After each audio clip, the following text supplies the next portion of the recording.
کہ چونکہ ملک کے اندر ایسے سانحات ایسے واقعات ہوئے ہیں اس کے لیے ہمیں یہ روٹین کا ایجنڈا نہیں چلانا چاہیے اور یہ جس طرح ہمارے ایم این ایز بول رہے ہیں ہمیں اسی کے اوپر ہی بات کرنی چاہیے. لیکن انفارچونیٹلی بزنس ایز یوزول اور قوم کے جو مسائل ہیں اسپیشلی چونکہ یہ جو حکومت کے ابھی اس وقت ترجمان یا منسٹر چیخ رہے تھے چونکہ انہوں نے سانیہ ماڈل ٹاؤن کیا تھا 16 گھنٹے انہوں نے آپریشن کیا تھا حاملہ خواتین کے منہ کے اوپر انہوں نے گولیاں ماری تھی تب بھی انہوں نے کہا تھا کہ کوئی واقعہ نہیں ہوا تھا اور سارے ثبوت دنیا کے سامنے تھے. اس کے بعد 26 نومبر کو اسپیکر صاحب 26 نومبر کو صرف پاکستان تحریک انصاف ہی نہیں پورے پاکستان سے لوگ آئے وہ نہتے لوگ تھے اور وہ وہاں پہ ڈی چوک میں پاکستان کا قومی ترانہ پڑھ رہے تھے. ان لوگوں نے پی ایم ایل این کی حکومت ہے ان کے اوپر بھی گولیاں چلائی. ہم پوچھ صرف یہ رہے تھے کہ گولی کس نے چلائی ہے اس کے بھی ڈینائل میں چلے گئے. پھر یہ اے پی ایس کا واقعہ ہوا ہمارے بچوں کو اور ہمارے ٹیچرز کو شہید کیا گیا یہ چاہتے کہ کوئی اس کے بارے میں بات نہ کرے. اسپیکر صاحب اس سانحات پہ جو انہوں نے کہا نا ابھی کہ ہم آپ کو ڈینائل انہوں نے کہا کہ ہم آپ کو بتاتے ہیں کہ جی ان کو تو پتہ ہی نہیں کتنے لوگ ہیں. میں ذرا ان کو نام پڑھ کے سناتی ہوں یہ جتنے مرضی سومن بکمن ہو جائیں فرق تو ان کو کوئی نہیں پڑھنا. مجھے پتا ہے کہ یہ خیر سے حکومت جو ہے 8 فروری کو ووٹ چور بھی تھی الیکشن چور بھی تھی مینڈیٹ چور بھی تھی اب تو یہ لاش چور اور کفن چور بھی ہو گئی ہے. یہ ذرا سنیں اسپیکر صاحب سردار شفیق لونڈ جس کا ڈیرہ غازی خان سے تعلق ہے شہید ہو گیا. انیس ستی شہید جس کا مری سے تعلق ہے شہید ہو گیا. عمران عباسی شہید جس کا ہری پور سے تعلق ہے شہید ہو گیا. محمد الیاس شہید اور اکزائی جو کہ کوہاٹ سے تعلق ہے وہ شہید ہو گیا. ملک صدر علی شہید جس کا مردان سے تعلق ہے شہید ہو گیا. محمد علی شہید جس کا چار صدر سے تعلق ہے شہید ہے. عبدالرشید شہید قلعہ سیف اللہ سے اس کا تعلق ہے سر شہید ہو گیا. احمد ولی شہید جس کا پیشین سے تعلق ہے شہید ہو گیا. تاج الدین شہید چار صدر سے. عبدالقادر شہید ایبٹ آباد سے. طارق خان شہید شانگلہ سے. مبین ملک شہید جس کا تعلق سر ایبٹ آباد سے ہے. اب سر یہ اس کو ڈینائی کرنا چاہتے ہیں کہ جی کوئی شہید نہیں ہوا. میں نے ان کو جو ہے یہ سر آپ بھی شاہ ہیں ہم سب مسلمان ہیں ہمارا جتنا بھی پیارا کوئی اس دنیا سے جب چلا جاتا ہے نا سر ہم اللہ کے حوالے کر دیتے ہیں. وہ ہمارے لیے نا بہن بھائی نہیں رہتا. ہم نے اس کا جنازہ پڑھ کے مسلمانوں نے کناتے اس کو قبر کے نیچے مٹی کے نیچے دینا ہوتا ہے. سر یہ تو اس قدر بے حس حکومت ہے اس قدر بے شرم بے حیا حکومت ہے. سر سردار شفیق خان لوٹ کے جس کا ڈیرہ غازی خان سے تعلق ہے 4 دن تک سر اس کی لاش اس کے اندر ہاسپٹل کے اندر پڑی رہی. یہ پھر ڈیوڈ لکھواتے رہے کہ نہیں اس کا تو ایکسیڈنٹ کے اندر جو ہے یہ چلا گیا دنیا سے. تو سر انہوں نے تو لوگوں کو دفنانے بھی نہیں دیا. اس قدر ڈینائل کیا آنکھیں بند کر کے کھڑے ہوئے ہیں. سر ایک شہید کی کہانی اگر میں آپ کو بتانا چاہوں ان کو پتہ بھی ہے کہ نظریہ کیا ہوتا ہے ان کو پتہ بھی ہے کہ بہادری کیا ہوتی ہے کیونکہ ہمیں تو پتہ ہے جب ان کو پر مشکل وقت آتا ہے یہ جوتے چھوڑ کے لندن بھاگ جاتے ہیں دبئی بھاگ جاتے ہیں جدہ بھاگ جاتے ہیں.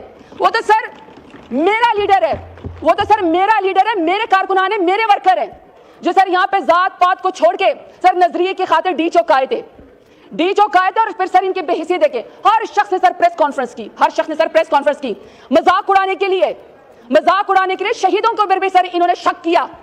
میں تو سمجھتا ہوں تو مسلمان کہنا بھی جائز نہیں ہے کہ اندھیرے میں 12 گھنٹے سر انہوں نے بجلی بند کر کے نہتے لوگوں پر گولیاں چلائیں اور آ کے یہاں شیخیاں مارتے ہیں پریس کانفرنس کرتے ہیں یہاں تو کوئی شہید ہی نہیں ہوا. ہر وقت کا ڈینائل کیا سر انہوں نے اللہ کو منہ نہیں دکھانا انہوں نے واپس حلقوں میں نہیں جانا انہوں نے ووٹ نہیں لینا یا سر ہر دفعہ انہوں نے کار کی ڈگی میں برقع پہن کے بوٹ پالش کر کے انہوں نے حکومت لینی ہے. اور سر وہ کہتے ہیں نا بڑی کہ مجھ سے پوچھتے ہو کہ کربلا کیسی تھی جو میرے وطن کا حال ہے بس ایسی تھی. جب ہم سر کسی واقعے سے ان کو تعلق دیتے ہیں تو پھر سر ان کو مذہب یاد آ جاتا ہے یہ پھر فتوے لگانے شروع کر دیتے ہیں. لیکن سر ہم یہاں پہ میرا لیڈر اور ہم لوگ کھڑے ہیں سر پرسوں سے میں ان کا سر یہ ان کو میں دیکھ رہا ہوں کہ ان کی ساری کرسیاں خالی ہیں سمجھتے ہیں کہ ہم کہیں چھپ جائیں گے تو ہم سے کوئی سوال نہیں کرے گا. سر سوال تو ہم ان سے کرتے رہیں گے. سوال ہمارا آج بھی یہی ہے ڈنکے کی چوٹ پہ کہ 26 نومبر کو نہتے لوگوں کے اوپر ڈی چوک میں آپ نے گولی کیوں چلائی یہ سوال سر ہم آپ سے کرتے رہیں گے. اب سر ہم نے ان سے کہا کہ ہم آپ سے مذاکرات کرتے ہیں. اچھا سر مذاکرات میں نے دیکھا ہے حکومت کر رہا ہے سر کوئی سلطان راہی بن گیا ہے کوئی جگہ بن گیا ہے لگتا ہے سر کوئی پنجابی فلموں کے ہیرو ہیں. سر ایسا عجیب ایٹیٹیوڈ ہے کہ اس کو تو حکومت کہنا بھی جائز نہیں ہے.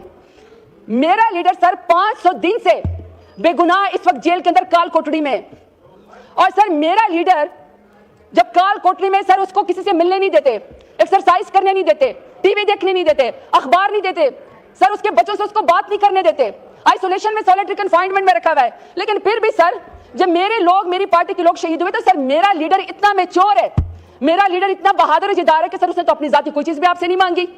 آپ سے انہوں نے کہا کہ ہمیں پھر بھی ہم ڈائیلاگ پہ جمہوریت پہ یقین رکھتے ہیں اس لیے ہم ڈائیلاگ کی انہوں نے کمیٹی بنا دی اور ہم نے آپ کو کہا ہے سر ڈائیلاگ تو ہم ملک کے مفاد میں کریں گے لیکن جو شہیدوں کی بات ہے اس سے ہم پیچھے نہیں ہٹیں گے. جو آپ نے 8 فروری کو ہمارا مینڈیٹ چورے کیا ہم اسے پیچھے نہیں ہٹیں گے. جو میرے لیڈر سمیت بے گناہ لوگ اس وقت جیلوں کے اندر ہے سر ہم اسے پیچھے نہیں ہٹیں گے. اور سر یہ جو آپ ترمیمیں یہاں پہ کرتے رہتے ہیں ہمارے ایم این ایز کی مائیں بہنیں بیٹیاں اغوا کر کے اپنے مفاد کی وجہ سے. تو سر پورے ایوان میں ہمیں کوئی منسٹر یا فارم 47 والا وزیر اعظم نظر نہیں آتا. سر جس دن کسی کے کہنے کے اوپر انہوں نے یہاں پہ شب خون مارنا ہوتا ہے ان کے اوپر تو سر تو ماشاءاللہ پھر بھیڑ بکروں کی طرح یہاں پہ سارے موجود ہوتے, لائن حاضر کر کے آنکھ کے نیچے جھکا کے سارے موجود ہوتے. تو سر جب میرے لیڈر نے ڈائیلاگ بات کی نا تو یہ تو سمجھا ہماری شاید کوئی کمزوری ہے, ہماری میچورٹی ہے. آپ شیخیاں مار رہے ہیں, آپ میچورٹی کا مظاہرہ نہیں کر رہے, ورنہ تو پبلک جو پاور ہے آج بھی ہمارے پاس ہے. اور آپ لوگوں نے دیکھا اسپیکر صاحب, اور آپ لوگوں نے دیکھا کہ کل 16 تاریخ کو پشاور کے اندر چیف منسٹر علی امین گنڈاپور نے جب تمام شہداء کے لیے وہاں پہ کلخانی رکھی, سالیڈیرٹی رکھی, تو وہ تو سر پورا جلسہ بن گیا. اس کا مطلب ہے کہ جب چاہیں جیسے چاہیں میرا لیڈر جب آواز دے گا ہر روز اس کے کہنے کے اوپر عمران خان کا نام لیتے ہوئے پاکستان کا جھنڈا لہراتے ہوئے انشاءاللہ لوگ بار بار عمران خان کے کہنے کے اوپر نکلیں گے. اب سر میری صرف 2-3 ڈیمانڈ ان سے. سر میری ان سے ایک ڈیمانڈ یہ ہے کہ سر 9 مئی کی جو تسبیح ہے نا وہ پڑھنا چھوڑ دیں. ہر روز سر تسبیح پڑھتے ہیں 9 مئی کی. 9 مئی کا مدعا بھی سر انہوں نے بڑی کوشش کی ہمارے اوپر ڈال دیں. سر اس کا جو جس کو سزا دینی تھی آپ نے دے دی, اور بے گناہ لوگوں کو آپ نے ابھی تک جیل میں رکھا ہوا ہے. آج کل انہوں نے ایک اور بھی سر جنرل ریٹائرڈ فیض حمید صاحب کی بھی تسبیح پڑھنی شروع کی ہے.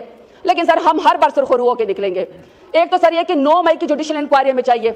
دوسرا سر ہمیں 26 نومبر کی جوڈیشل انکوائری چاہیے, کیونکہ سر آپ نے نہتے لوگوں کے اوپر گولیاں چلائی ہیں, آپ نے لاشوں کو غائب کیا ہے, آپ نے جو لوگ سر مطیع اللہ جان سمیت رپورٹر جتنے بھی لوگ سر پیمز ہسپتال میں یا پولیکلینک جن ہسپتال میں جا کے سر رپورٹنگ کر رہے تھے, انہوں نے اس کے اوپر بھی مقدمے ڈال دیے. اور ابھی بھی سر ہمارے کارکنان اس وقت غائب ہیں, ہمیں نہیں پتا کہ وہ کہاں ہے. تو سر میری ڈیمانڈ یہ ہے کہ ہمارے لوگوں کو بازیاب کرایا جائے, ہمیں بتایا جائے. اور سر لاسٹ بات, چونکہ سر ان شہداء نے ہمارا نام فخر سے بلند کیا ہے, یہ شہید جمہوریت ہے, انہوں نے سر سینوں کے اوپر گولی کھائی ہے, نہتے تھے, پاکستان کا جھنڈا ان کے ہاتھ میں تھا, عمران خان کا جو ہے وہ نام یہ لوگ سر اس کے نعرے لگا رہے تھے. سر شفیق خان لونڈ کی فیملی سے ڈیرہ غازی خان سے تعلق ہے. سر ان تمام لوگوں کو اس سمے سر میں خراج تحسین پیش کرنا چاہتی ہوں. کیا بہادر لیڈر عمران خان کے بہادر سپاہی ہیں. آپ لوگوں نے سر جو جمہوریت کے لیے شمع روشن کی ہے, آپ کا سر تاریخ میں نام لکھا جائے گا. لیکن سر اس کا حساب سر یہ پی ایم ایل این کو فارم 47 والے وزیر اعظم کو دینا پڑے گا. اور اس کی وجہ ہے سر, اس کی وجہ ہے کہ سر یہ حضرت علی کرم اللہ وجہ کا قول ہے, یہ کرسی اگر پائیدار ہوتی تو آج یہ تمہارے پاس نہ ہوتی. شکریہ وائنڈ اپ کریں پڑے گا. لاسٹ اپنے لیڈر کے لیے کہ میرے لیڈر خان صاحب ملک کی خاطر, عوام کی خاطر, آپ بے گناہ اس وقت 500 دن بے گناہ جیل کے اندر ہے. سر اس کو رہا کیا جائے. اگر آپ نے عمران خان کا مقابلہ کرنا ہے تو سر جداری میں کریں, بہادری میں کریں, ووٹ میں کریں, پاپولیرٹی میں کریں, ذاتیات کے اوپر مت اتریں. کیونکہ سر پہلے بھی آپ ڈوبے تھے, کل کو بھی آپ ڈوبیں گے, اور انشاءاللہ میرا لیڈر سر دوبارہ عمران خان انشاءاللہ سرخرو ہو کے آئے گا. بول رہے ہیں تو جائے عدالت میں ہمارے خلاف درخواست دے دے کہ ہم نے غلط بیان الفی جمع کیا ہے. سرتاج گل صاحب کو بتائیں, وہ گمراہ کرتے رہے, جھوٹ بولتے رہے, اور لاشیں بھی آپ نے غائب کی, گمشدہ افراد ابھی تک واپس نہیں آئے, اور آ کے ایوان میں ڈٹائی سے جھوٹ بول رہے ہیں. بار لاشوں کا ذکر ہو رہا ہے, ہمیں نمبر بتا دیں کہ وہ 1200 ہے یا 12 ہے یا 10 ہے یا 11 ہے, کیونکہ ان کو خود نہیں پتا. اور یہ جو بار بار ایک بیانیہ بنایا جا رہا ہے, یہ جھوٹ تب بولا جاتا ہے جب آپ کو ایگزیکٹ نمبر نہیں پتا ہوتا. دار شفیق لونڈ جس کا ڈیرہ غازی خان سے تعلق ہے شہید ہو گیا, انیس ستی شہید جس کا مری سے تعلق ہے شہید ہو گیا, عمران عباسی شہید جس کا ہری پور سے تعلق ہے شہید ہو گیا, محمد الیاس شہید اور اکزئی جو کہ کوہاٹ سے تعلق ہے وہ شہید ہو گیا, ملک صدر علی شہید جس کا مردان سے تعلق ہے شہید ہو گیا, محمد علی شہید جس کا 400 سے تعلق ہے شہید ہے, عبدالرشید شہید قلعہ سیف اللہ سے اس کا تعلق ہے سر شہید ہو گیا, احمد ولی شہید جس کا پیشین سے تعلق ہے شہید ہو گیا, تاج الدین شہید 400 سے, عبد القادر شہید ایبٹ آباد سے, طارق خان شہید شانگلہ سے, مبین ملک شہید جس کا تعلق سر ایبٹ آباد سے ہے. آپ سب کو موقع ملے گا, آپ یہ غیر جمہوری رویہ نہ رکھیں اسمبلی میں, آنریبل ممبر سے ہے, آپ رولز کو وائلیٹ نہ کریں. اگر آپ نے بولنا ہے, اسی طرح آپ نے ایکسپریس کرنا ہے تو پھر آپ کو ٹائم نہیں ملے گا. جی طارق صاحب کا مائک کھولے, 2 منٹ کے لیے طارق صاحب, میں نے ٹائم دینا ہے. سر میں ادھر honourable leader of the opposition نے بات کی پی آئی اے کے حوالے سے, تو قوم کو یہ مبارک ہو کہ پی آئی اے کی یورپ کی فلائٹس بحال ہوئی ہیں. اسی فلور آف دا ہاؤس ان کے آنریبل وزیر جناب غلام سرور خان صاحب نے پی آئی اے پہ بات کی, جس کی وجہ سے پوری دنیا میں نیشنل کیریئر کے اوپر سوالات اٹھائے گئے اور پی آئی اے کی فلائٹیں بین کی گئی. یہ اللہ تعالیٰ کا فضل ہے کہ اس دور میں پی آئی اے کی فلائٹیں بحال ہوئی ہیں. انہوں نے جو جرم سرزد کیا تھا اس کا ازالہ کیا گیا ہے. تو یہ پی آئی اے کے بارے میں بات کرنے سے پہلے سوچنا چاہیے کہ ان کے اپنے دور میں کیا معاملات ہوئے تھے. دوسرا, یہ جو کرم کا معاملہ ہے, اس میں اگر یہ علی امین خان سے رابطہ کر لیں, کیونکہ law and order devalue subject ہے اور پروونشل سبجیکٹ ہے, یہ سمجھ نہیں آ رہی ہے, ہم اس کے لیے حاضر ہیں. لا اینڈ آرڈر ذمہ داری فیڈرل گورنمنٹ کی بھی اتنی بنتی ہے, مگر جب کرم میں لاشیں پڑی تھی تو اسلام آباد پہ لشکر کشی کی جا رہی تھی. کاش اس وقت کرم کا دورہ کیا ہوتا, کرم کے لا اینڈ آرڈر کو ایڈریس کیا ہوتا, تو آج یہاں پہ احتجاج کرنے کی نوبت نہ آتی. تو یہ فوکس کرنے کی بات ہے. اور بار بار لاشوں کا ذکر ہو رہا ہے, ہمیں نمبر بتا دیں کہ وہ 1200 ہے یا 12 ہے یا 10 ہے یا 11 ہے, کیونکہ ان کو خود نہیں پتا. اور یہ جو بار بار ایک بیانیہ بنایا جا رہا ہے, یہ جھوٹ تب بولا جاتا ہے جب آپ کو ایگزیکٹ نمبر نہیں پتا ہوتا, اور آپ ایک بیانیہ بلڈ کرتے ہیں کہ یہ لاشیں, اگر یہ واقعہ اصل ہوتا تو یہ ایک نمبر پہ بات کرتے, ان کے 10 رہنما 10 نمبر نہ دیتے کہ جتنی لاشیں گری ہیں یا اتنی گری ہیں, کیونکہ یہ جھوٹ پہ مبنی بیانیہ تھا. اس لیے راہ فرار جو اختیار کی گئی اس سے بچنے کے لیے بار بار مختلف نمبر دیے جا رہے ہیں. اگر سچے ہوتے تو پوری پارٹی ایک نمبر پہ بات کرتی. بہت شکریہ. جی زرتاج گل صاحبہ آن پوائنٹ آف آرڈر. بولا ہے تو جائے عدالت میں ہمارے خلاف درخواست دے دے کہ ہم نے غلط بیان الفی جمع کیا ہے. زرتاج گل صاحبہ کو بتائیں, وہی گمراہ کرتے رہے, جھوٹ بولتے رہے, اور لاشیں بھی آپ نے غائب کی, گمشدہ افراد ابھی تک واپس نہیں آئے, اور آ کے ایوان میں ڈٹائی سے جھوٹ بول رہے ہیں. جی بہت شکریہ اسپیکر صاحب. آج چونکہ 16 دسمبر ہے, اے پی ایس کے شہداء کے بارے میں بھی آج بات کرنی تھی. میرا تو یہ خیال تھا کہ جب یہ سیشن سٹارٹ ہوگا تو آپ اسپیکر صاحب, میں نے یہاں پہ جنرل موشن جمع کرائی اور میں نے یہ کہا